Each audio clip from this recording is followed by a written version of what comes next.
And, the wait is finally over. We get Buffalo and we get the Rams to kick off this season tonight. Now, would I have liked to have had Buffalo play Kansas City? Yes, but that's not the way it works. The defending Super Bowl champs get to host opening night, Thursday night. That's why you have the Rams hosting the Buffalo Bills. Now, let me mention this.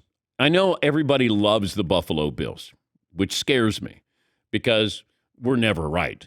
The consensus, but then I had NFL scouts saying, why are you overthinking this?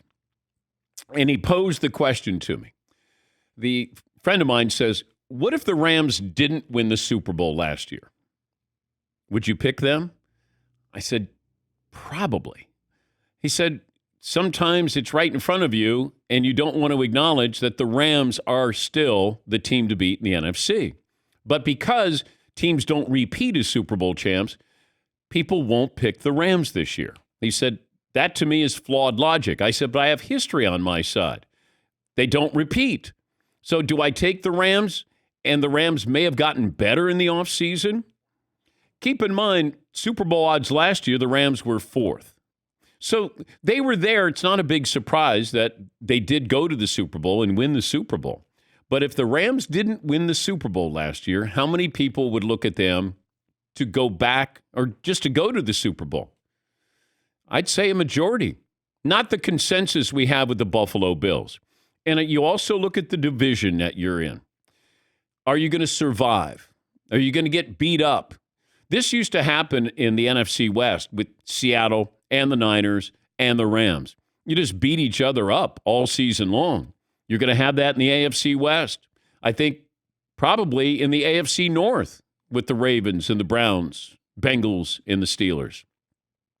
How tough is your division? Buffalo's got the Patriots. They feel like an average team. Miami, a little above average. The Jets will be a little bit better. At least they should be. But they don't have anybody that's really threatening them. How many divisions can you say that about? The Niners, talent-wise, are right on par with the Rams. Seattle may knock off somebody just because they still have a couple of playmakers there. And I don't know about Arizona. There is the potential there, but that's a great first half of the season team. It's the second half that we have some problems there. I look at Tampa Bay. They still have Tom Brady. But even though they have a lot of talent, it feels like this could go wrong for Tom Brady this year. And it's rare when I say that, but just everything that happened, what's happening to him in his personal life, and then you have an offensive line where your best offensive lineman is injured, your second best offensive lineman retired. Julio Jones is there, but he's the artist formerly known as. Godwin coming back from an injury. We love Mike Evans.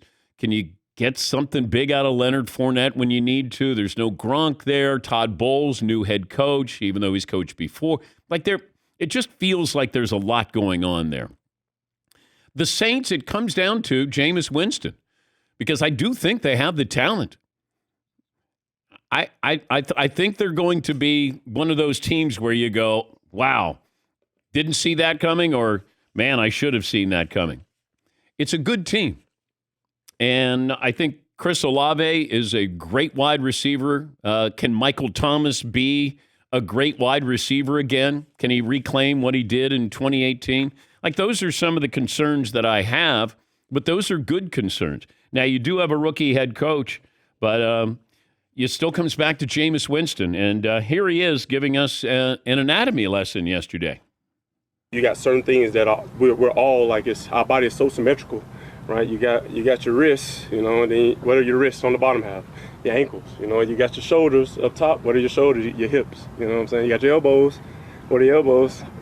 Your knees, right? It's symmetrical, and you just got to work different parts.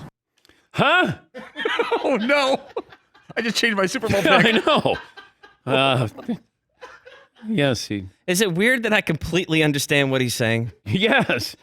It makes perfect sense to me. I totally get it. Yes, Todd. I couldn't help but think while I was hearing that head, shoulders, knees and toes, knees and toes. It's a nice little children's song. Yes, Paul. I checked. He had them all right. The order, the placement. Technically, he was right. He's not crazy, but he's unique. Unique is a positive version of crazy. I mean, your wrists are basically, like the ankles of your hands. I totally get that. Okay, why are we talking about that? Because our bodies are so symmetrical. But we don't need to.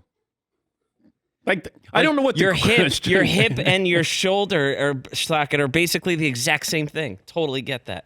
Yes. Okay, so why are we discussing that? Well, I think he just brought it up on his own. But Yeah, now if he brought it up on his own, then I'd say, all right, you're crazy. by the way, I was just thinking of something. Yeah. You know how like our knees are sort of like the elbows of our legs? You understand? The ankles are the knees that our elbows are to our shoulders. Huh? Yes. That was like a Bill Walton or old school reference, like a Dennis Hopper answer to a question. Yeah, but they'd be smoking pot when they did it. Okay. Bloop, bloop. All right. It's illegal. By the way, I am calling for underreaction Friday. We always have overreaction Monday. I'm calling for underreaction.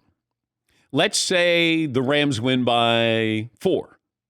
Anybody going to overreact? If Buffalo wins by 4, they're favored by 2 or 2.5. Is anybody going to overreact? Now, here's your overreaction.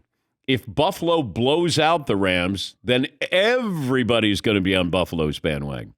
If the Rams blow out Buffalo, the following will be said. Man, shouldn't have doubted the Rams. There's no hangover here.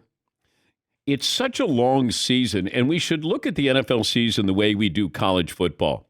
Because we start out and we fall in love with a team or a player or both, and then all of a sudden it gets to December and you go, weren't you big on Iowa State? Brock Purdy? Yeah, but that was in September. Leonard Fournette won the Heisman in September a few years ago when he was at LSU. That's what happens. We fall in love with a team early or we bury a team early. And that's what's going to happen in the NFL.